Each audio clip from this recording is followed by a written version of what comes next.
Believe it or not,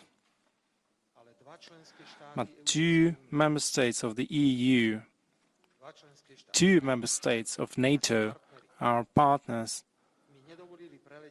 did not allow me to fly throughout their airspace to Russia. I don't remember anyone from the US administration to tell me, don't go there. When I went to celebration of the end of the Second World War in China, to the anniversary, I was shocked how the whole European Union ignored the celebrations solely based on political, ideological reasons. I have thousands of good reasons to go to China, and so I went there.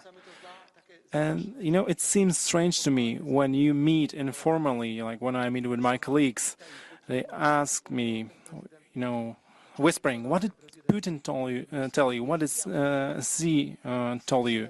We have to lead a dialogue. We have to speak with each other. Discussions create space to receive and get valuable information. Just like now I'm mentioning, we have to lead discussion with the Russian Federation. We have to lead dialogue. We have to have dialogue with the Russian President, Vladimir Putin. Thank you very much for your questions, and I have no reason to avoid answering your questions. You know, when someone doesn't like this sovereign, independent behavior of Slovakia, they always automatically try to create obstacles to this sovereign, independent behavior. Don't be afraid, I'll not avoid your question. I'm just going to use another example. I decided independently, sovereignly, in the name of our sovereign policy, to participate in celebration of the 80th anniversary of the end of Second World War and win against fascism in Moscow. I have thousands of good reasons for that, because it was the Red Army that liberated Slovakia in 1944 and 1945. Believe it or not, but 2 member states of the EU, 2 member states of NATO, our partners, did not allow me to fly throughout their airspace to Russia. I don't remember anyone from the US administration to tell me, don't go there. When I went to celebration of the end of the Second World War in China, to the anniversary, I was shocked how the whole European Union ignored the celebrations solely based on political, ideological reasons. I have thousands of good reasons to go to China, and so I went there. And, you know, it seems strange to me when you meet informally, like when I meet with my colleagues, they ask me, you know, whispering, what did Putin tell you? What did Xi told you? We have to lead a dialogue. We have to speak with each other. Discussions create space to receive and get valuable information. Just like now I'm mentioning, we have to lead discussion with the Russian Federation. We have to lead dialogue. We have to have dialogue with the Russian President, Vladimir Putin.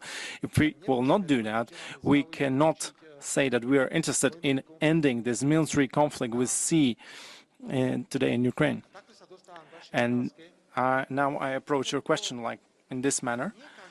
Simply, not everyone likes that we independently made cooperation regarding nuclear energy.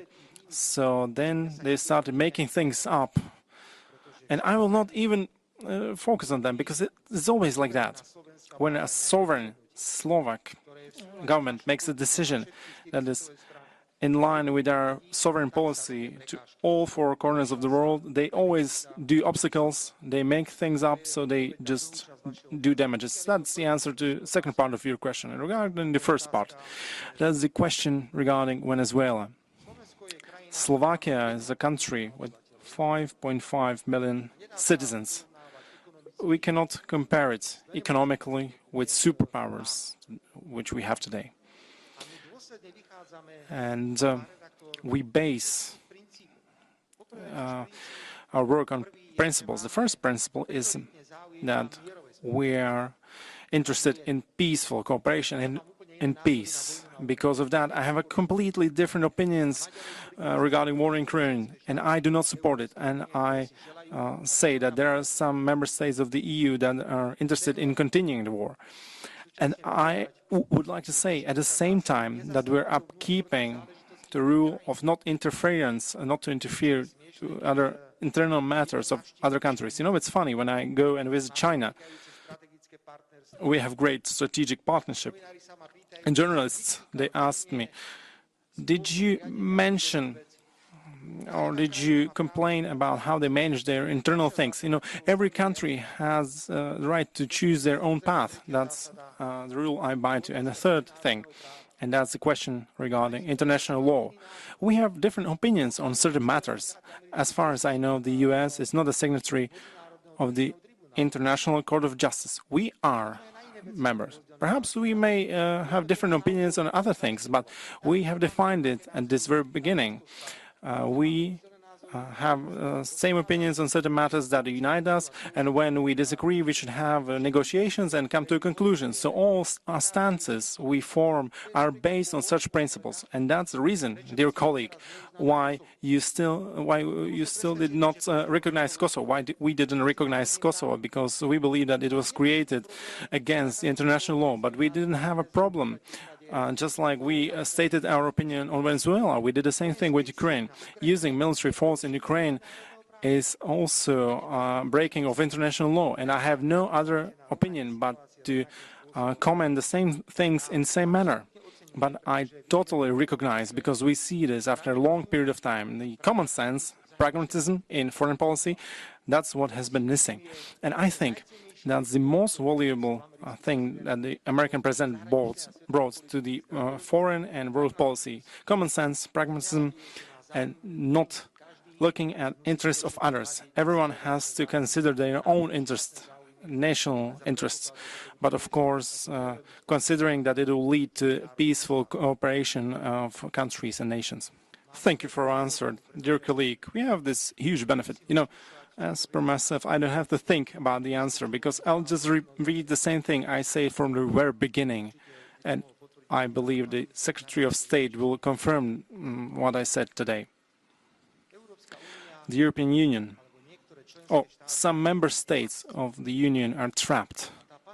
And the trap consists from the fact that we are facing unprecedented crisis of the EU regarding their competitiveness. We face a huge problem. The EU is economically in a deep crisis, and if we will not admit that we passed senseless ideological climatic goals, we will not get out of this crisis. And in this situation, dear colleague, it's quite difficult to tell something to the member states regarding our strategy in Ukraine. The strategy was clear. In April, 3 months after the beginning of the conflict, the war, the agreement was ready on the table in Istanbul, and the war could be ended.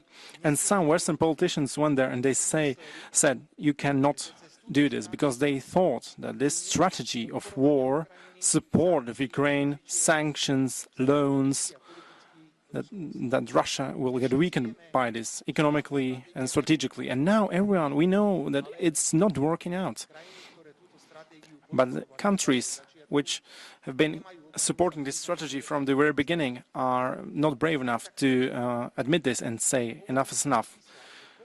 Dear colleague, we discuss numbers of victims of this war. Of course, there are different numbers, they differ. But the fact is, let's take a pen and a paper and write it down. And when we meet at the end of this year, I will confront you with that number. So the EU grants a loan of 90 billion euros for Ukraine. And correct me if I'm wrong, 60 billion is spent on weapons, and 30 billion is so that Ukraine can operate on its own. And I'm proud that at the European Council I didn't want to participate in this military loan. You know what will happen. In December, we'll count more victims, dead, hundreds of thousands of dead, both on Russian and Ukrainian side. And the only result will be the fact that Russia will be even deeper into Ukrainian territory. So what's this whole strategy about? I'm not changing my opinion. I'm convinced that this war is pointless. The conflict in Ukraine has no military solution. It has no military solution. And if this conflict will continue without the interest in speaking with each other, the only result will be hundreds of thousands of deaths and a stronger position of the Russian Federation. Dear colleague, 20th sanction package is getting ready. How many of them do we need so that we could stop the progress of Russian army? Perhaps 100, 150? I believe, we came up with 20 sanction packages. We should have came up with 20 peace initiatives. The EU should spend all of our efforts. There's 500 million of us. We are quite economically strong despite being in crisis. We should have tried convincing both parties of the conflict to stop it, and let's find a solution that is suitable for both parties. So I did not say anything new, and I repeat the same thing from the very beginning. My opinion is different from, let's say, not all partners in the EU agree with me, but I think it's a task of a politician who considers themselves to be independent to say those opinions when they believe in that truly.